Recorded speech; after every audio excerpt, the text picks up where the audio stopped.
Добрый вечер. Вы смотрите информационный выпуск сегодня. В начале о главных событиях. Обсуждены вопросы открытия филиалов и увеличения количества рабочих мест. Президент провел встречу с руководством швейной фабрики БТК-4.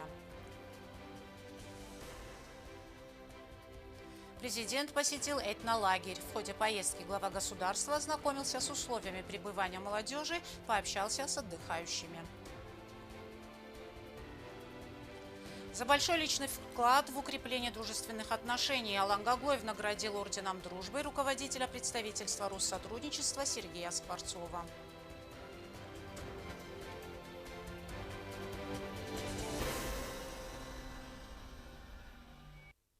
Вопросы расширения производственных мощностей швейной фабрики БТК-4 обсуждены во время встречи президента Алана Гаглоева с советником председателя наблюдательного совета БТК Групп и генеральным директором БТК-4. Для этих целей представители холдинга осмотрели несколько зданий в районах республики. Отмечено, что вопросы по открытию филиалов предприятия будут проработаны для скорейшего запуска цехов. Президент Алан Гаглоев обсудил с представителями БТК Групп вопросы увеличения производственных мощностей. В ходе встречи стороны подробно обсудили вопросы касательно расположения предприятий, рабочих мест и заработных плат. По словам советника председателя наблюдательного совета БТК Групп Артура Дзансолова, было осмотрено несколько объектов в районах, которые планируют выделить под филиалы, однако все они нуждаются в капитальном ремонте. Мы посмотрели 5 площадок. Значит, и если так по ходу, то в зале мы смотрели, показали нам помещение, но, к сожалению, она уже в таком состоянии, что смысла даже капитального здания лесничества, да, и его капитально ремонтировать смысла нет. Если в соответствии с вашими договоренностями собственник примет решение такое, то мы будем предлагать так. Это здание снести и на его месте, если будет добро, то быстро возводимое модульное здание поставить где-то на 100-150 рабочих мест. Специалисты осмотрели объекты в селе Кирово. По их заключениям, там представляется возможным переоборудовать помещение здания под фабричные цеха, обустроить пищеблок и санузлы. Смотрели здание школы. Ну, специалисты говорят, что да, здание неплохое, но капитально надо его реконструкцию произвести. И тогда есть реальная возможность под производство переделать. Там перегородки эти все убрать, сделать общие площадки, отдельно складские помещения, помещения для приема пищи. По требованию БТК Групп, значит, на всех предприятиях очень строго ставится вопрос о организации надлежащих условий для сотрудников, чтобы пункт приема пищи был, чтобы все эти санитарные нормы были сохранены, чтобы климат был соответствующий в помещениях. В Южноурском районе специалисты провели ознакомительную работу и готовы предложить варианты по открытию цехов. Знали, помещение капитальное, только первый этаж там под какие-то структуры уже попеределали, в таком полу отремонтированном состоянии, но все это придется, наверное, ломать, если будет принято решение. Что касается Цхинвальского района, было отмечено, что лучше привозить людей из сел этого района в столицу. Нам лучше возить людей оттуда сюда, на центральный. Я вот хотел это первым сказать, что задача и Булоевым поставлена, и Артур Соломонович готов к этому, что в первую очередь максимально загрузить здесь производство, и у нас проблемы нету оттуда привозить людей. Если сейчас один автобус швей, то можно поставить и второй автобус тоже будет привозить. Лишь бы были люди. Средняя заработная плата на швейной фабрике в Южной Осетии составляет около 60 тысяч. Это за последние месяцы самые низкие показатели. В компании приняты дополнительные меры стимулирования работы, дополнительные мотивации для этой, которая позволяет человеку получать и в 2 раза больше, чем мы обозначаем сейчас. И получаем достаточно высокие зарплаты. Президент Алан Гаглоев отметил, что руководство БТК-4 создает комфортные условия работы для своих работников. Мы, конечно, благодарны и хочу попросить вас передать самые теплые пожелания Темуразу Казбековичу. Когда мы встречались, он обозначил, что практически сможем создать столько рабочих мест, сколько вы найдете рабочих рук. В принципе, да. Вопросы, конечно, возникают, в том числе и проблемы. Но мы для этого и работаем, чтобы вместе вот эти проблемы решать. То, что настрой поддержать республику, народ южной части Осетии, это мы видим. Я думаю, что юго-осетинская сторона сделает все возможное, все от нас зависящее, чтобы те договоренности, которые сегодня у нас есть, мы претворили в жизнь. Алан Гаглоев также отметил, что этот год для БТК-4 является юбилейным. Конечно, открытие швейной фабрики после августовской войны 2008 года было огромной поддержкой.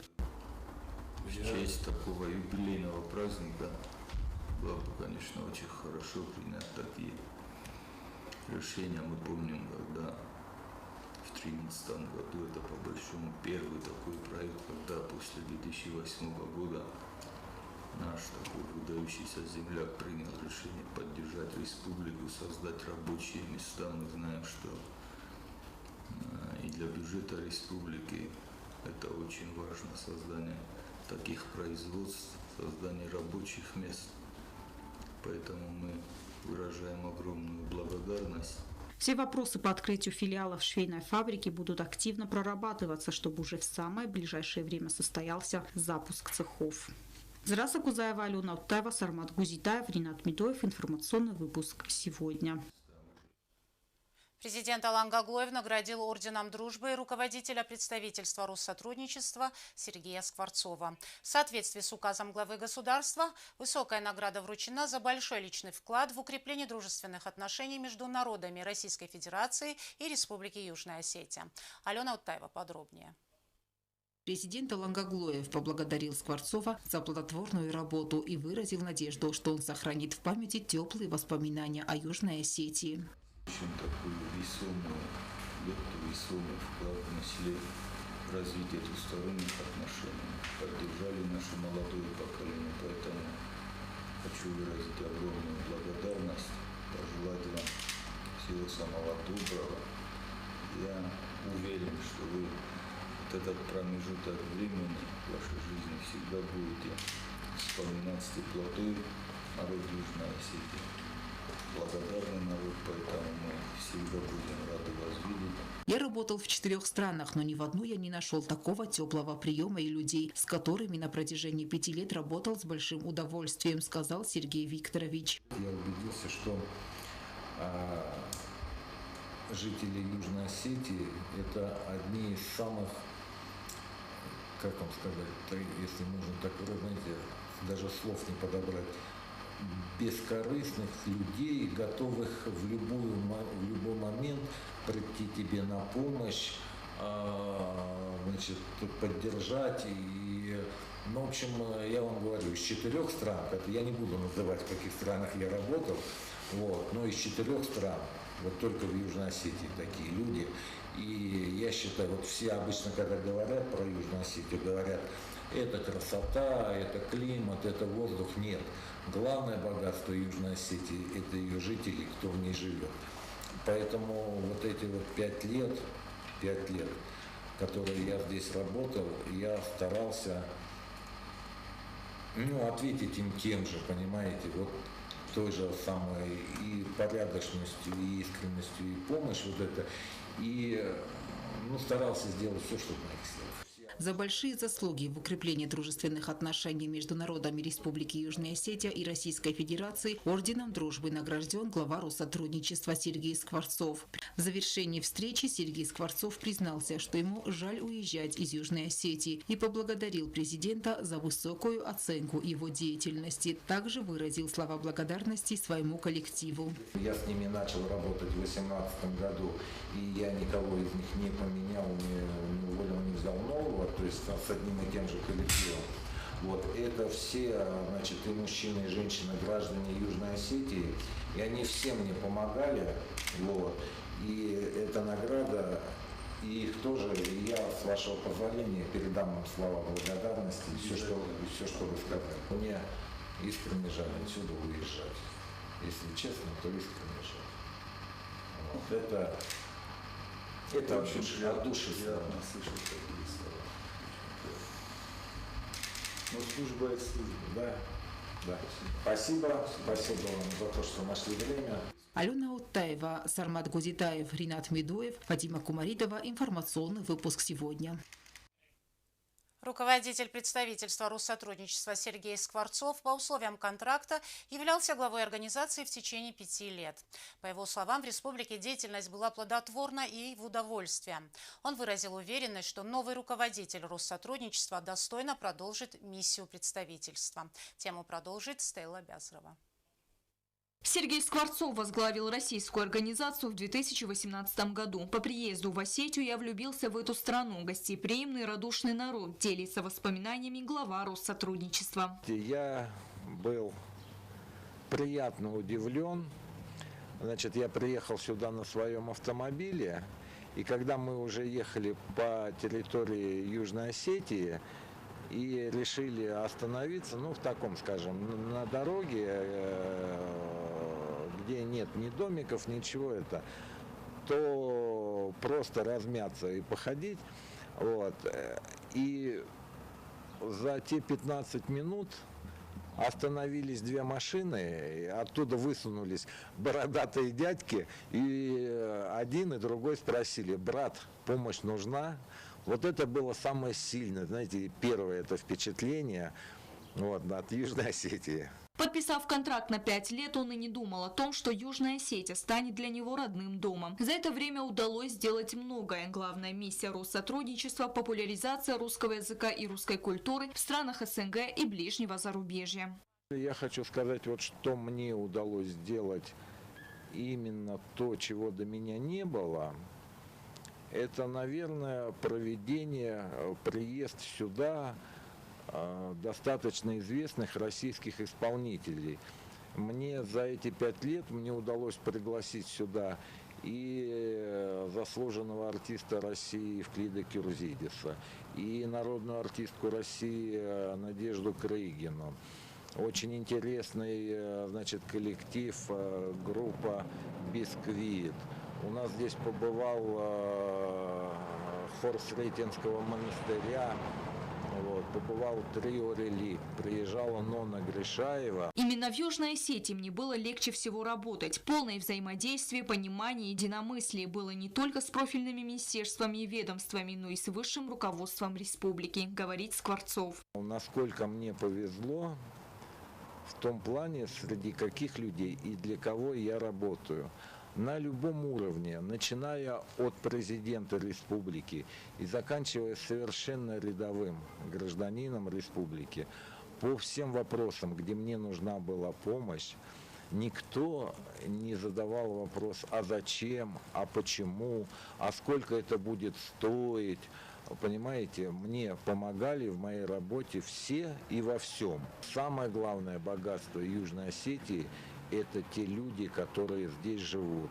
Конечно, есть и незавершенные дела. Например, улучшение работы с детьми дошкольно-образовательных учреждений, приглашение в республику известных русских артистов, проведение различных мероприятий.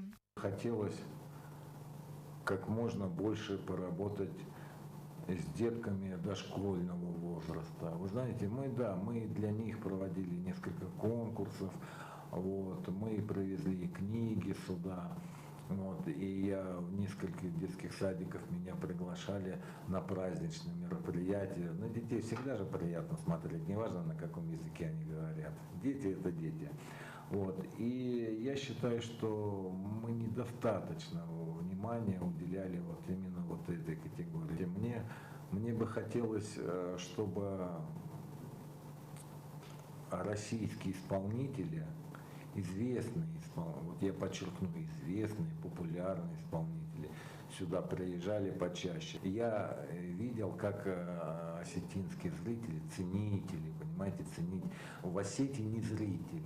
Вот в зале, как правило, ценитель искусства находится. Накануне Сергей Скворцов был награжден орденом Дружбы. Он считает, что это не только его заслуга, а в целом коллектива Россотрудничества. Я хочу сказать, что я не считаю это личной наградой.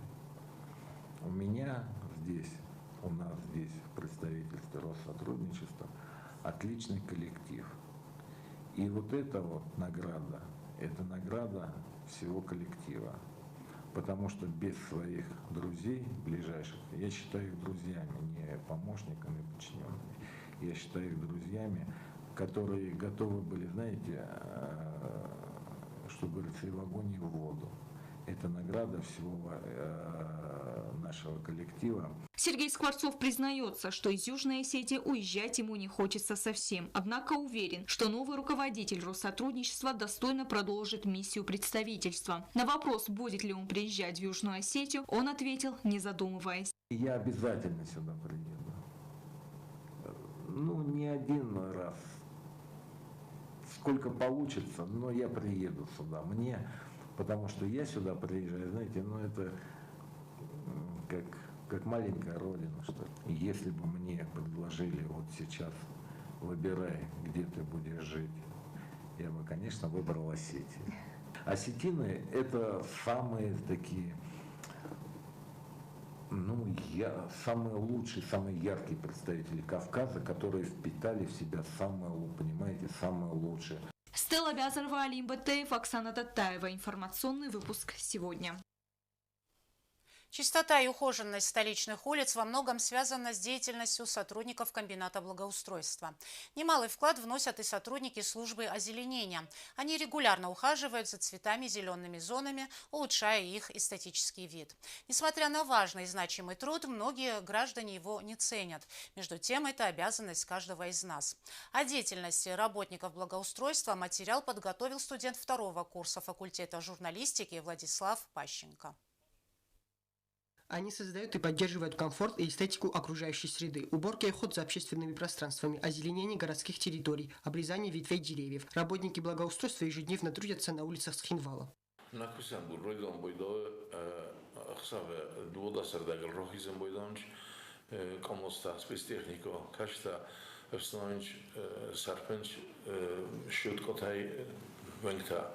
Саваста рохизм бойдо водобуста кашта дум прахканен шамай вента нахсуй. Аудун сакуст боканен бойдонч ма вифаста уже рохизм бойдонч фасурвар бойдо где-то в течение 2-3 часов ма вифаста рохизм бойдонч артяш форма дворникта сакуст боканен бойдонч нсарфен бойдонч коден балофта фокусенч Este avifasta rohizem boido na технико бункеробуста намис спецтехнико студентар кашта мусор колонч. Они заступают на дежурство ранним утром, когда город еще спит. Работники благоустройства подметают, вывозят мусор. После к работам приступают озеленители. Они в свою очередь стригут живую изгородь, следят за зелеными насаждениями.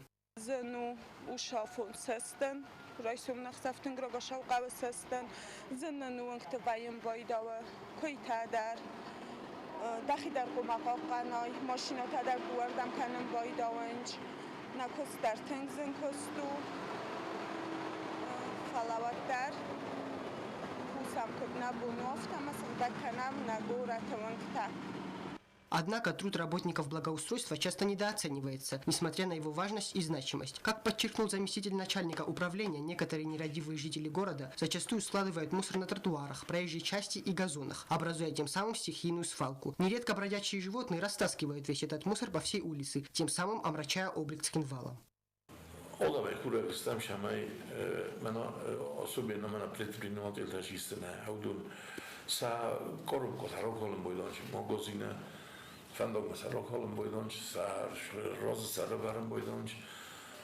Ma sa demga ko sa šo ne prkane ko sa šo ne prkhvem bojdonč ma sa kuulemistam šamai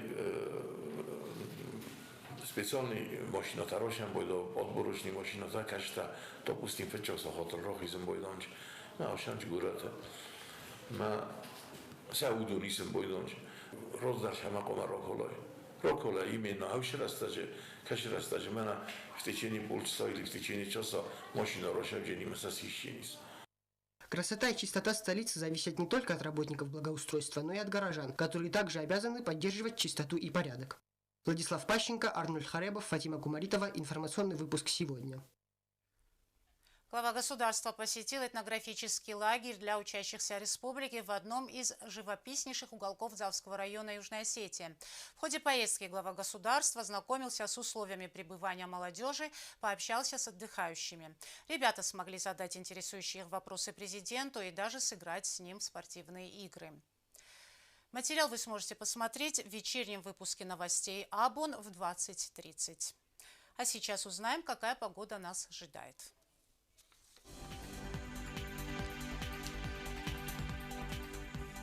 В республике переменная облачность, дождь. В Знаурском районе днем плюс 26, ночью 15 градусов тепла. В Цавском районе днем плюс 25, ночью плюс 15. В городе Квайса днем плюс 22, ночью 12 градусов тепла. В Лениногорском районе днем плюс 28, ночью 17 градусов с плюсовой отметкой. В столице республики в Цхинвале днем 26 градусов тепла, ночью плюс 16. На этом наша программа подошла к концу. Я Ирина Чуева. Желаю вам всего доброго и до свидания.